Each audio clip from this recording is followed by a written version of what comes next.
Otoritas Jasa Keuangan mencatat hingga September 2025 total aset industri asuransi mencapai 1.181,21 triliun rupiah. Capaian ini tumbuh 3,39% secara tahunan.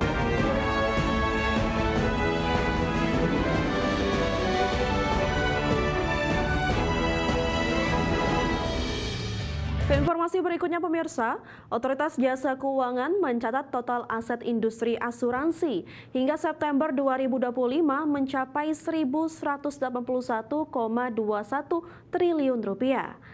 Catatan ini tumbuh 3,39% secara tahunan.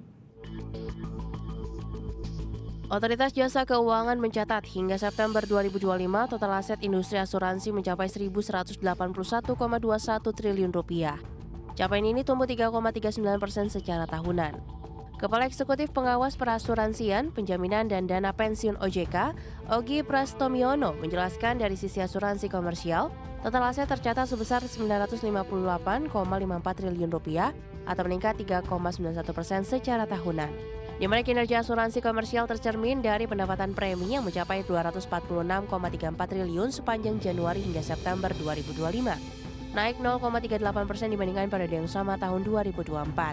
Sementara itu, secara umum, permodalan industri asuransi komersial masih berada dalam kondisi solid. Tercatat risk based capital atau RBC, industri asuransi jiwa tercatat sebesar 481,94%, sedangkan RBC asuransi umum dan reasuransi mencapai 326,38%. Di sisi lain, OJK juga mencatat total aset asuransi non-komersial yang mencakup BPJS Kesehatan, BPJS Ketenagakerjaan, serta program jaminan bagi ASN, TNI, dan Polri mencapai 222,67 triliun rupiah atau tumbuh 1,21% secara tahunan.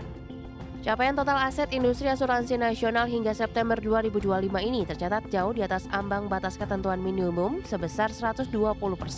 Dari Jakarta, tim liputan, IDX Channel. Bank Indonesia memastikan bahwa redenominasi rupiah tetap mempertimbangkan waktu yang tepat dengan memperhatikan stabilitas politik, ekonomi, sosial, serta kesiapan teknis, termasuk hukum, logistik, dan teknologi informasi. Bank Indonesia mengungkapkan rancangan undang-undang atau RUU redenominasi rupiah upaya mendorong efisiensi transaksi dan kredibilitas rupiah. Kepala Departemen Komunikasi BI Tamdan Denny Prakoso menjelaskan bahwa kebijakan redenominasi rupiah tidak akan mempengaruhi daya beli masyarakat maupun nilai tukar terhadap barang dan jasa. Ramdan Denny menjelaskan bahwa redenominasi hanyalah penyederhanaan jumlah digit pada pecahan rupiah tanpa mengubah nilai realnya.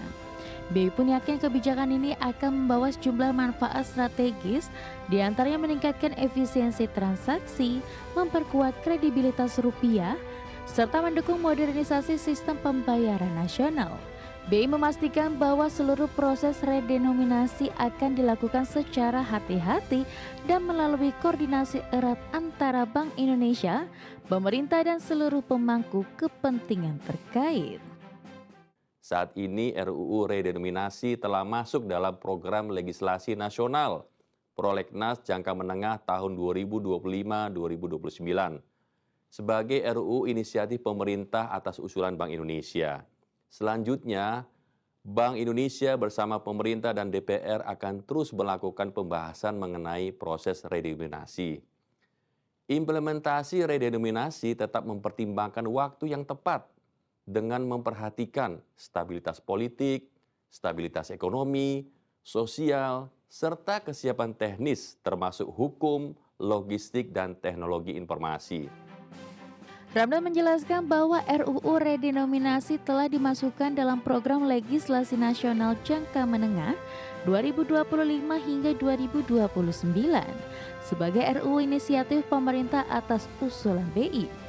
Waktu implementasi redenominasi pun akan mempertimbangkan waktu yang tepat seperti memperhatikan stabilitas ekonomi, sosial, dan politik nasional. Dari Jakarta, Raharjo Patmo, IDX Channel. Kembali di Prime Market Highlight pemirsa, Menteri Energi dan Sumber Daya Mineral Bahlil Lahadalia melantik Wahyudi Anas sebagai Kepala BPH Migas periode 2025 hingga 2029, menggantikan Erika Retnowati.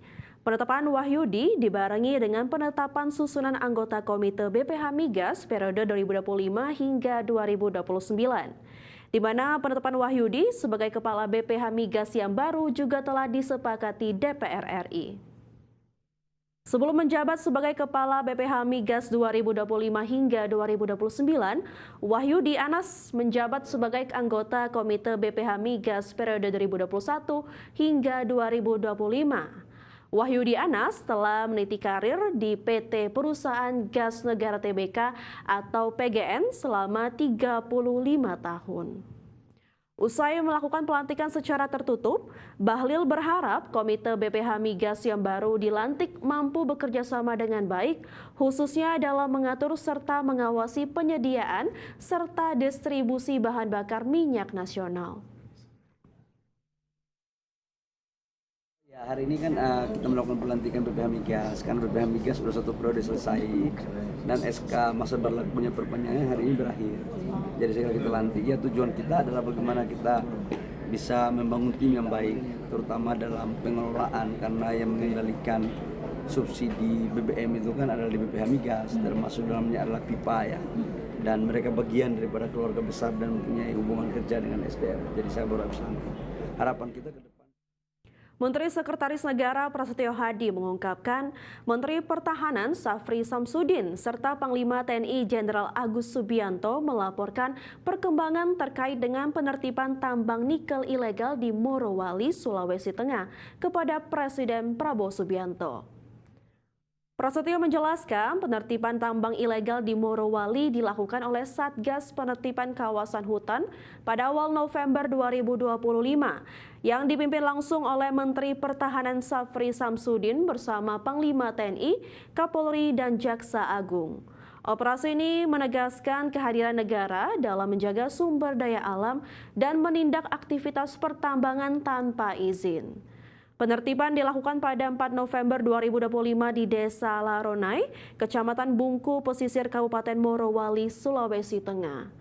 Mensesnek mengungkap proses penertiban kawasan tambang ilegal itu nantinya diharapkan bakal berujung pada pengembalian kerugian negara, seperti halnya yang dilakukan pada tambang timah ilegal di Bangka Belitung. Pertama berkoordinasi dengan Menteri Pertahanan, Panglima TNI dan Wakil Panglima TNI karena beliau ingin mendapatkan update berkenaan dengan masalah pertahanan dan terutama laporan kembalinya beliau semua dari Morowali. Ini seperti di Bangka Belitung, jadi Satgas Penertiban Kawasan Hutan yang sekarang juga sudah mulai untuk menertibkan tambang-tambang kita, sumber daya alam yang kita miliki. Nah, kemarin menengok atau meninjau kondisi di Morowali dan hari ini tadi